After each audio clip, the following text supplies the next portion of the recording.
Communication in client server system हमने topic start किया हुआ था और हमने जो प्रीवियस लेक्चर था उसमें हमने सॉकेट को स्टडी किया था।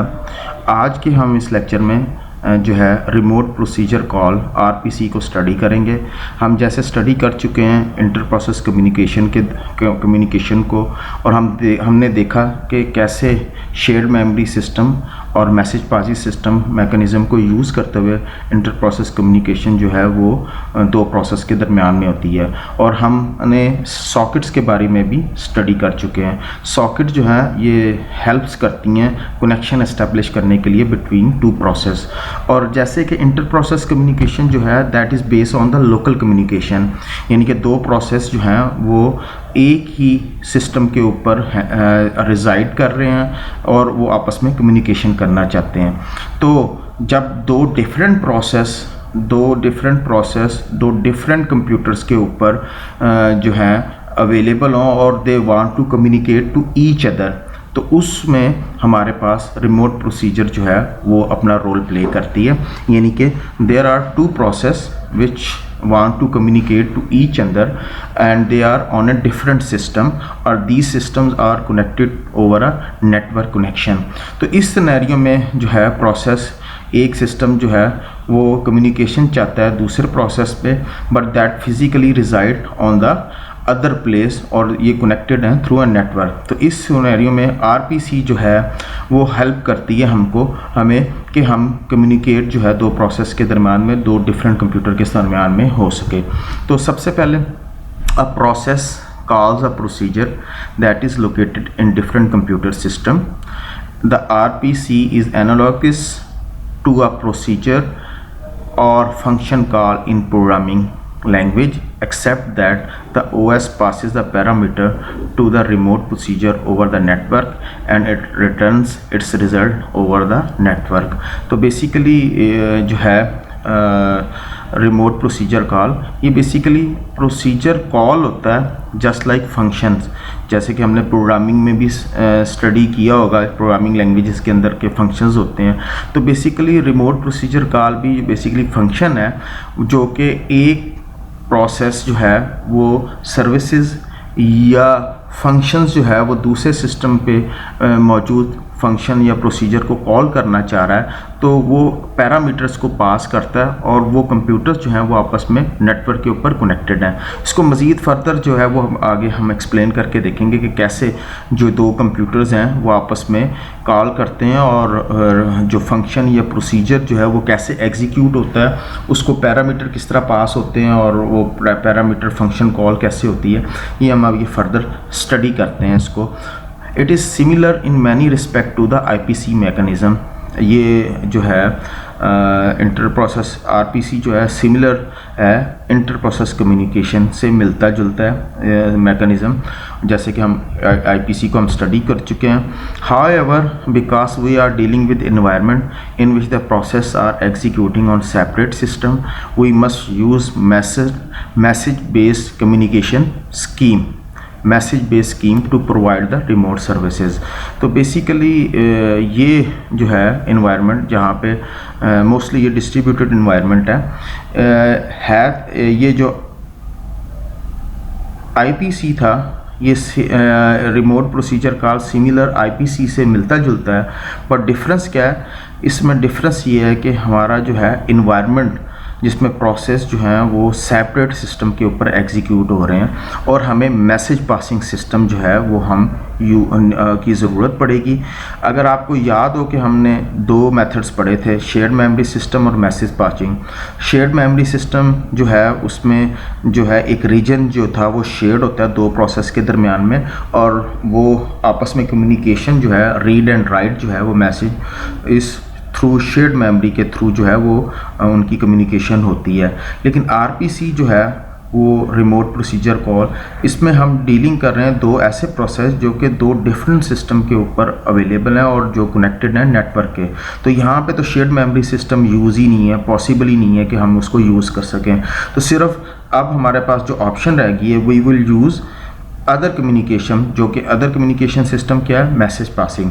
तो आरपीसी के अंदर हम क्या करते हैं, हम मैसेज बेस कम्युनिकेशन स्कीम को यूज़ करते हैं rather than shared memory system. तो शेयर्ड मेमोरी सिस्टम जो है वो इट इज़ नॉट पॉसिबल, जो कि मुमकिन ही नहीं है। In contrast to the IPC facility, the message exchange in RPC communication as well structured and are thus no longer just packet of data. Let's क्या difference है आरपीसी और IPC के दरमियान में? आईपीसी की सूरत में इंटर प्रोसेस कम्युनिकेशन में जो है हम using message passing method use करते हैं। मैसेज पासिंग सिस्टम जो यूज़ करते थे उसमें मैसेज जो है ओनली डाटा पैकेट्स की सूरत में होते थे, नथिंग एल्स, इसकी सूरत और कुछ नहीं। लेकिन याद रखिएगा जब हम प्रोसेस जो है वो मैसेज सेंड करता है और सेंड करता है किसको, पैकेट्स जो है वो कर्नल को सेंड करता है, एंड दोज पैकेट्स यानी कि आईपीसी की बात हो रही है इंटर प्रोसेस कम्युनिकेशन की, जिसमें एक प्रोसेस जो है वो मैसेज जो है वो सेंड करता है कर्नल को in the form of packets and those packet send to the intended process. जिस प्रोसेस को वो पैकेट भेजना होता है कर्नल उस प्रोसेस को भेज देता है। तो मैसेज जो है वो किस सूरत में ट्रांसफ़र हो रहा है, इन the form of packets, data packets की सूरत में ट्रैवल हो रहा है। लेकिन ये आईपीसी की जो थी उसमें इस तरह की कम्युनिकेशन थी, लेकिन आरपीसी में क्या है, ये एक सिस्टम के ऊपर नहीं हो रहा। जैसे कि हमने पहले बताया कि there are two different system, और दो डिफरेंट सिस्टम्स के ऊपर जो है वो प्रोसेस मौजूद हैं जो आपस में कम्युनिकेशन करना चाहते हैं। तो डाटा और वो कनेक्टेड हैं नेटवर्क के थ्रू। तो इसका मतलब है कि डाटा जो है उसको ट्रैवल करना है पैकेट्स को एक सिस्टम से दूसरे सिस्टम में। तो हम इन मैसेजेस को सिंपल डाटा पैकेट की सूरत में जो है वो नहीं रख सकते। That will be a well structured because they will travel on a network। तो इनको वेल स्ट्रक्चर होना चाहिए क्योंकि इन्होंने they have to travel over a network. तो सिंपल डाटा पैकेट नहीं होंगे जिस तरह के आईपीसी में होता था कि सिंपल डाटा पैकेट है जो है कर्नल मैसेज वहाँ जो है फर्स्ट प्रोसेस ने डाटा जो है मैसेज जो है वो डाटा की सूरत में कर्नल को भेजा और कर्नल ने दूसरे प्रोसेस को सेंड कर दिया जिसको उसने भेजना था, वो सिंपल डाटा पैकेट्स थे। बट यहाँ पे जो है दो डिफरेंट प्रोसेस हैं और दो डिफरेंट प्रोसेस दो डिफरेंट कंप्यूटर्स के ऊपर हैं और वो नेटवर्क के ज़रिए कनेक्टेड हैं। तो इस सूरत में जो है वो डाटा वेल स्ट्रक्चर्ड होना चाहिए, ना कि सिंपल पैकेट की सूरत में हो। Each message is address to an RPC daemon listening to a port on the remote system and each contain an identifier of the function to execute and the parameter to pass to that functions। जैसे कि RPC में जो है message passing होती है तो एक process जब दूसरे प्रोसेस को जो है कम्युनिकेट करना चाहता है, they are residing on a different system और listening to the port on the remote system. Port हम पीछे प्रीवियस हमने जैसे स्टडी भी किया कि पोर्ट क्या होती है, पोर्ट लास्ट वीडियोस में हमने स्टडी किया था। तो each contain an identifier of the function to execute and the parameter pass to that function. इन यानी कि क्या मतलब, इन केस ऑफ आरपीसी जब भी आपने मैसेज पासिंग जो होगी एक प्रोसेस जो है वो एक दूसरे प्रोसेस से कम्युनिकेट करना चाहता है, message send in such a way that message इस तरह भेजा जाए, it address to RPC daemon listening to port on the remote system. Daemon जो होते हैं वो बेसिकली प्रोग्राम या प्रोसेस ही होते हैं। डेमन्स जो हैं बेसिकली आप इसे कहते हैं प्रोग्राम ही है जो कि सॉफ्टवेयर है विच इज़ ऑलवेज लिसनिंग। जैसे आप अपने ईयर के थ्रू लिसन करते हैं इसी तरह ये डेमन जो है that is always listening on the specific port के ऊपर, विच ऑलवेज लिसनिंग और वेटिंग कर रहे होते हैं कि कोई समथिंग इनपुट हो। आरपीसी डेमन्स जो हैं that is listening to the port on the remote system waiting, यानी कि रिमोट सिस्टम से जो भी रिक्वेस्ट आएगी वो कौन लिसन कर रहा होगा, वो आरपीसी डेमन लिसन कर रहे होंगे, वो लिसनिंग कर रहे होंगे उस स्पेसिफिक पोर्ट के ऊपर जो कि रिमोट क्लाइंट से रिक्वेस्ट जो आ रही है, समथिंग इनकमिंग रिक्वेस्ट जो है वो कौन लिसन करेंगे, आरपीसी डेमन यानी कि आरपीसी सॉफ्टवेयर जो है वो लिसन करेंगे। तो जैसे कि हम डिस्कस कर चुके हैं पहले कि सॉकेट्स को स्टडी किया था और उसमें हमने देखा था कि पोर्ट जो हैं वो डिफरेंट प्रोसेस को असाइन की जाती हैं, डिफरेंट प्रोसेस को डिफरेंट पोर्ट असाइन किए जाते हैं, पोर्ट नंबर असाइन किए जाते हैं, क्योंकि एक कंप्यूटर के ऊपर एक से ज़्यादा जो है एप्लीकेशंस रन कर रही होती हैं। तो लिहाजा जो स्पेसिफिक एप्लीकेशन या सर्विस को आपने उसकी सर्विसेज गेट करनी है तो आपको उसका पोर्ट नंबर पता होना चाहिए। So we are saying in case of RPC message is address to an RPC daemon listening to the port on a remote message के, और उसमें क्या है, उसके पास लिसनिंग पर कौन कर रहा है, RPC डेमन लिसनिंग कर रहा है, और क्या करेगा, identifier of the function to execute. What mean by that, identifier of the function to be execute, यहाँ पे टर्म फंक्शन यूज़ हुआ है, function.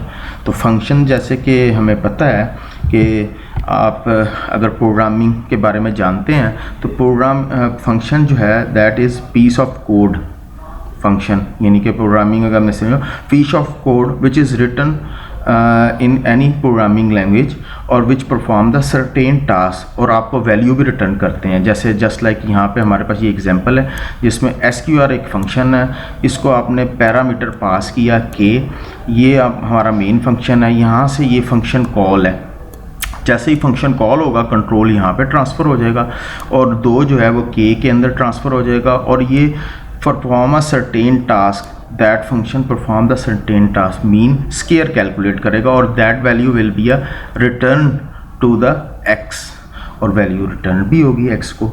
So what are the requirement of the function, function need a parameter. अगर यहाँ पे देखें तो parameter to pass to that function, क्योंकि बेसिकली आप जो RPC यूज़ कर रहे हैं उसमें आप कर क्या रहे हैं कि आप किसी फंक्शन को कॉल कर रहे हैं, और वो फंक्शन जो है वो दूसरे रिमोट सिस्टम के ऊपर पड़ा हुआ है और आप उसको कॉल कर रहे हैं। जब आपने उस फंक्शन को कॉल करना है तो आपने क्या देना है, उसको पैरामीटर पास करने हैं, और इन रिस्पॉन्स वापसी आपको जो है वो पैरामीटर की सूरत में वैल्यूज़ भी वो फंक्शन रिटर्न करेगा, जस्ट लाइक यहाँ पे ये जो हमने एग्जांपल देखी है।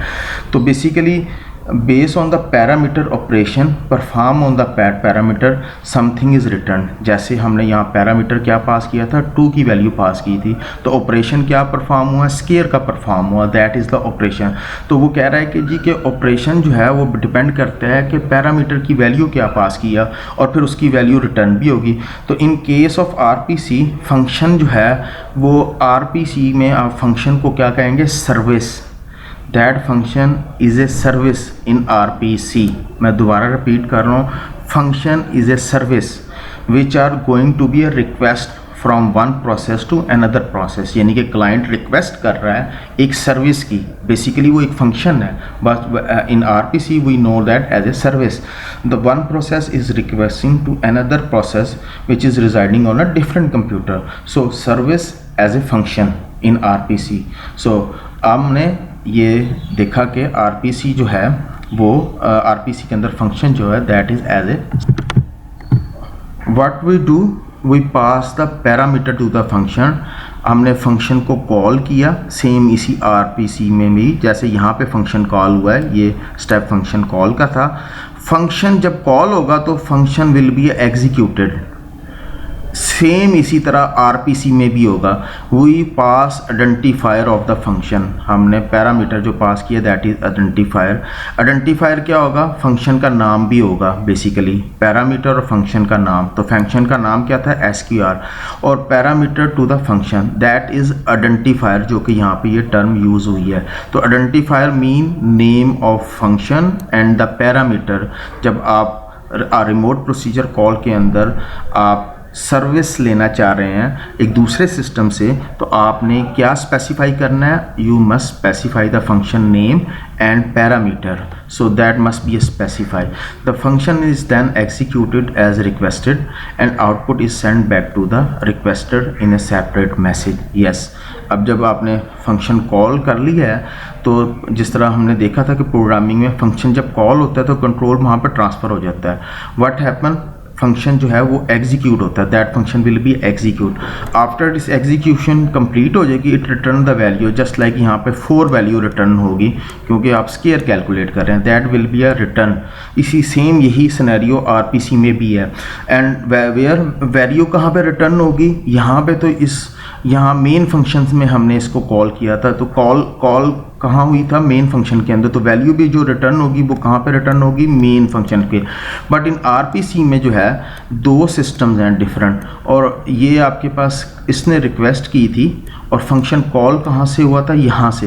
तो इसका मतलब है कि जब यहाँ पे कैलकुलेशन परफॉर्म होगी तो वैल्यू वापस रिटर्न भी कहाँ पे होगा, जहाँ से फंक्शन को कॉल किया गया था, तो वापस वैल्यू जो है वो रिटर्न होगी। तो in case of RPC the function is called it first process और client after the execution of a function on other system return the value pass जो क्लाइंट को की जाएगी वो किस तरह की जाएगी, जो रिजल्ट यहाँ पे, जैसे यहाँ पे 4 कैलकुलेट हुआ है तो ये यहाँ पे इस सिस्टम में भी जो है 4, अगर सपोज 4 कैलकुलेट हुआ है, that will be a send back as a message. Requester ये है हमारे पास रिक्वेस्टर, तो ये एक जो है मैसेज जो है वापस उसको रिटर्न बैक करेगा। तो value will be in a separate message return back in message passing system.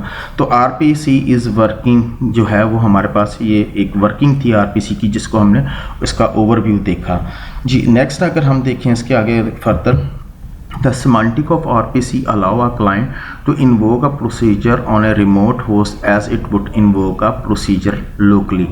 जैसे हमने देखा कि कम्युनिकेशन जो है प्रोसेस जो है वो आपस में कम्युनिकेट जो लोकली करते हैं, that is stub. In RPC when जो दो प्रोसेस जो डिफरेंट कंप्यूटर में कनेक्टेड हैं वो किस तरह आपस में एक दूसरे के साथ कम्युनिकेट कर रहे हैं जी। The RPC system hides the detail that allow the communication to take place by providing a stub on the client। तो जैसे कि मैं पहले ही बता चुका हूँ, आरपी सिस्टम जो है ये हाइड करता है डिटेल को, डिटेल हाइड होती है। Allow the communication to take place by providing a stub on the client side when we using a RPC. हमें कोई कंसर्न नहीं है कि कम्युनिकेशन किस तरह होगी, प्रोग्रामर को कोई कंसर्न नहीं है कि कम्युनिकेशन किस तरह होगी, that's why hides the detail. तो RPC hide the detail how it can do by providing a stub on the client stack. तो डिटेल किस तरह हाइड की, because of stub. Client side पे एक स्टब है, स्टब क्या होता है हम देखते हैं, we will see what is the function of stub, हम आगे देखेंगे कि इसको क्या होगा। तो टिपिकली एक सेपरेट स्टेप जो है वो हर रिमोट प्रोसीजर के लिए एग्जिस्ट करता होगा। मैं दोबारा रिपीट करता हूँ, a separate step exist for each separate remote procedure.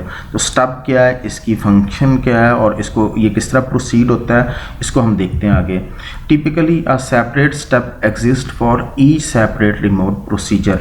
जैसे कि अभी बता चुके हैं कि हर जो है प्रोसीजर के लिए, यानी कि एवरी प्रोसीजर, एक प्रोसीजर या फंक्शन तो नहीं हो सकता ना, दे आर मैनी प्रोसीजर, तो हर प्रोसीजर के लिए एक अलग स्टेप जो है वो मौजूद होगा जी। नेक्स्ट आगे हम देखते हैं, the client invoke a remote procedure, the RPC system call the appropriate step passing its the parameters provided to the remote procedure.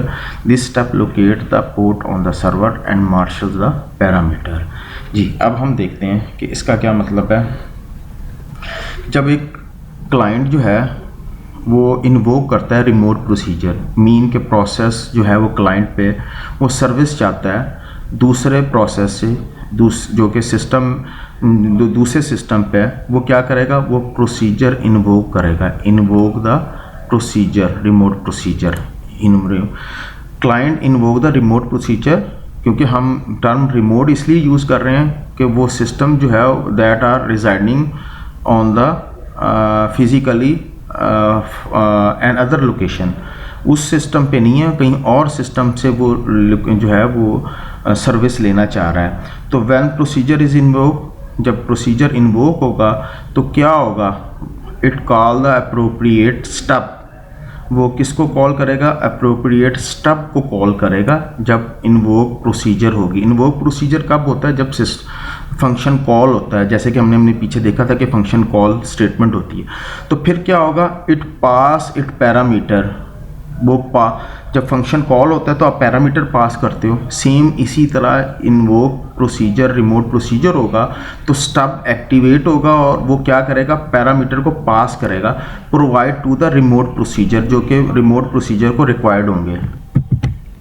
जी मैं दोबारा रिपीट कर देता हूँ कि प्रोसीजर, रिमोट प्रोसीजर जब इन्वोक होगा वो अप्रोप्रिएट स्टेप को कॉल करेगा, देन पैरामीटर जो है वो रिमोट प्रोसीजर को पास होंगे, जो है वो प्रोवाइड किए जाएंगे। वही स्टेप लोकेट करेगा port on the server, server के ऊपर जो पोर्ट है उसको लोकेट करेगा, स्टब लोकेट करेगा, and marshal the parameters. Marshalling the parameter क्या होता है, इसको हम अभी आगे भी देखेंगे कि मार्शलिंग द पैरामीटर्स, इसको हम स्टडी करेंगे। So stub will locate the port on the server.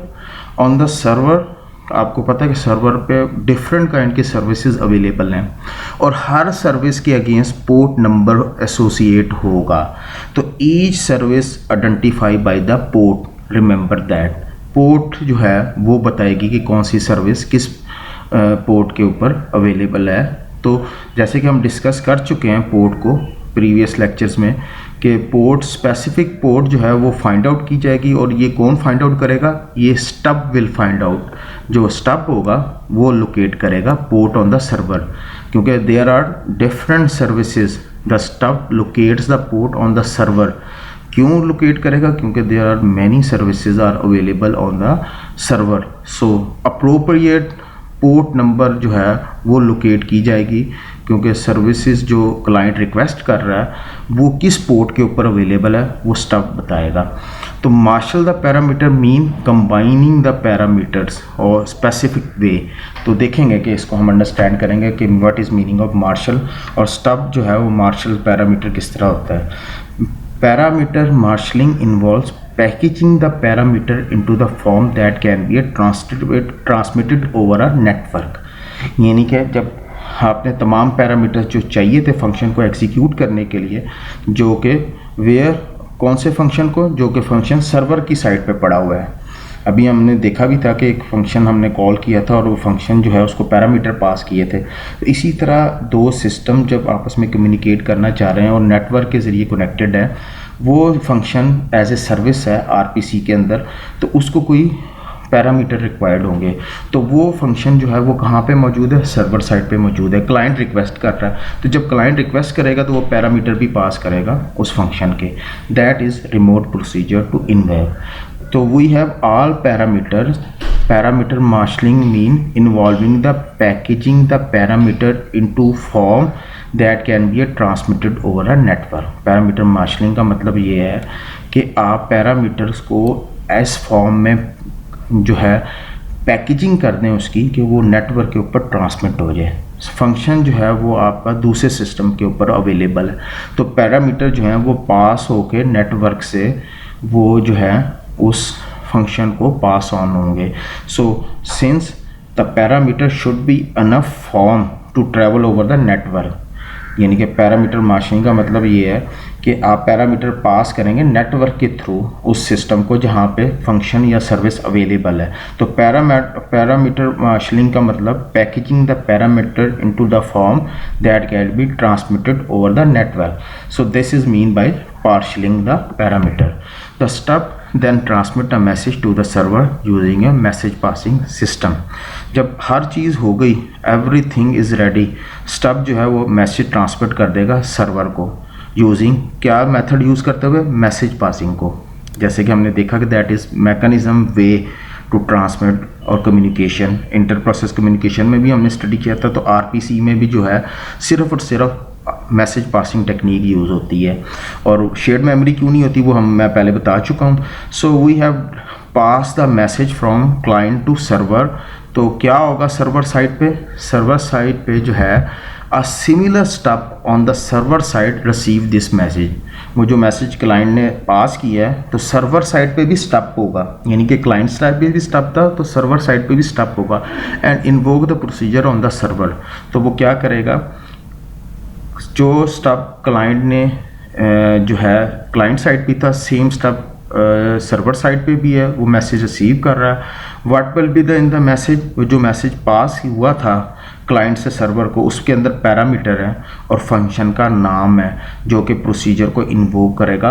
After जब वो एग्जीक्यूशन हो जाएगी फंक्शन के, तो क्या होगा, जब एग्जीक्यूशन कंप्लीट हो जाती है फंक्शन के, व्हाट विल हैपन, तो उस फंक्शन ने कोई वैल्यू रिटर्न करनी थी। तो आरपीसी में भी after execution of procedure it will return the value. Value कहाँ रिटर्न होगी, बैक टू जहाँ से उसको कॉल किया होगा, मीन क्लाइंट साइड पे। If necessary return the value pass back to the client using the same technique, mean के client side को वो वैल्यू पास बैक की जाएगी थ्रू अ मैसेज।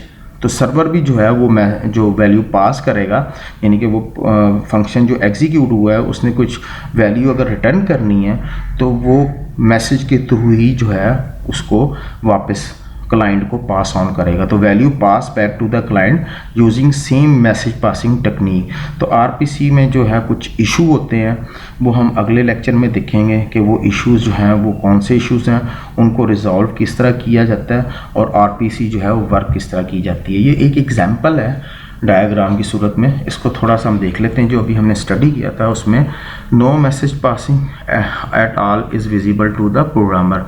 तो ये हमारे पास क्लाइंट मशीन है, अगर हम देखें तो क्लाइंट साइड पे मशीन है और क्लाइंट साइड की मशीन जो है उसमें प्रोसेस जो है वो एक फंक्शन कॉल करना चाह रहा है। क्लाइंट प्रोसेस ऐड फंक्शन है नाम, उसके 2 पैरामीटर्स हैं और ये फंक्शन जो है ये सर्वर साइड के ऊपर मौजूद है और उस फंक्शन का नाम ऐड है। तो क्लाइंट क्या करेगा, first step client call to the procedure. Second step में क्या होगा, क्लाइंट स्टेप जो है वो मैसेज बिल्ड करेगा। यहाँ पे क्लाइंट साइड का ऑपरेटिंग सिस्टम भी चल रहा है, तो ये वो स्टेप है जो कि मैसेज बिल्ड कर रहा है जब प्रोसीजर इन्वोक हो गया। That will be transmitted over a network that is not visible to the programmer. Detail is hide, जो कि हमने अभी पीछे पॉइंट्स में स्टडी भी किया था कि डिटेल जो है वो हाइड होती है। तो मैसेज जो है that is passing over the network that is also marshalling the parameter, क्योंकि नेटवर्क के ऊपर ट्रांसमिट होके वो यहाँ पे सर्वर साइड पे वो मैसेज रिसीव होगा। अब यहाँ पे सर्वर साइड पे जो है ऑपरेटिंग सिस्टम जो है वो मैसेज सर्वर का जो है वो स्टब जो है वो रिसीव करेगा और उसको अनपैक करेगा। यानी कि ये जो स्टबिंग हुई थी यहाँ पे मैसेज, इसमें क्या वैल्यू पास हुई है, मैसेज के अंदर फंक्शन का नाम पास हुआ होगा, पैरामीटर, जो कि वो यहाँ पे एग्जीक्यूट होना है। तो वो सर्वर एंड पे वो स्टब मैसेज को अनपैक करेगा और stub makes a local call to add the function और वो वैल्यूज़ ऐड होंगी और देन अगेन वो जो भी वैल्यू होगा वो वापस दोबारा क्लाइंट को भी वापस सेंड बैक किया जाएगा through a message passing. The message is send across the network, so that is remote procedure call. इसमें हमने आरपीसी को स्टडी किया। होपफुली आप लोगों को रिमोट प्रोसीजर कॉल की समझ आ गई होगी।